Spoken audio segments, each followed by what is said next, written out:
So, hello guys, gagawa tayo ng beef caldereta. At yun, nilagay natin onion at garlic. Isahin na natin at yun, hintayin natin hanggang sa maluto yan siya. Hanggang sa ano na siya.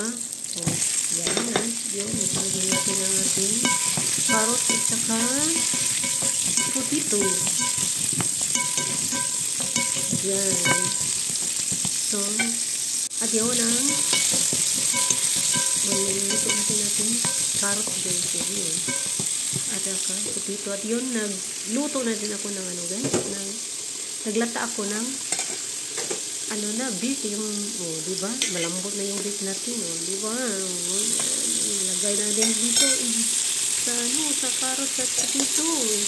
Sabay na natin kasi luto na yan. Yun.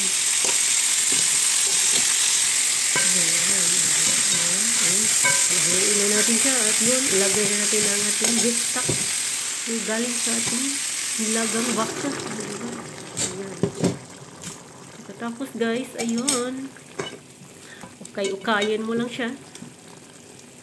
At yun, pagkatapos ng ukay-ukay mo, ayun, ilagay na natin agad ang bell pepper, yellow at saka red bell pepper ang ginagamit ko dyan. Takpan na natin. At yun, lagyan na natin ng seasoning guys, ng black pepper at saka soy sauce. Next is the oyster sauce. O diba? Yun. I-estimate nyo lang guys. Yung akin i-estimate nyo lang. Wala ako nagtakos-takos guys. Hindi ako mahilig sa mga takos-takos. O diba? Yan, i-estimate nyo lang ang ilagay nyo mga seasoning dyan. At yun, lagyan na natin ng beef cubes. Yun is the ating pang seasoning sa ating caldereta.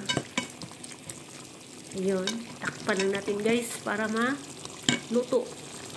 Yan ang ating carrots at saka ano, yun. Luto na guys, o diba? Agoy. Agoy, ang lambot guys.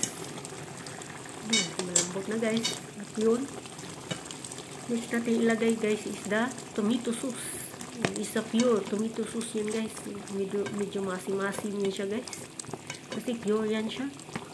O yan, lagyan na natin siya guys. Sige, lagyan pa natin. O, diba? Yun. Lagyan pa. O, mikos-mikos lang natin. Mix. Now, lagyan natin ng fish milk. O, dahil fish milk guys. Masarap nito guys. So, next guys is lagyan natin ng ano yan guys. Kasi maasim man yan guys kasi pure. So, lagyan natin ng brown sugar ang ating caldereta para yung taste niya ay balance. Hindi siya maasim. At yun. Kasi pag pure kasi tomato guys, maasim na yan. At yun, lagyan lang natin dyan ng brown sugar. At yun. Dito na guys. Agoy, ang sarap nito guys. Ambot na lang. At yung beef ko guys ay ano, malambot na din yan. O diba yan ang gusto ko guys, yung malambot ang beef ba. At yun, yan, mikos-mikos ko na guys. Ayun. Luto na yan guys. Uy, o diba? So, thanks for watching guys. See you on my next video. Oh yeah.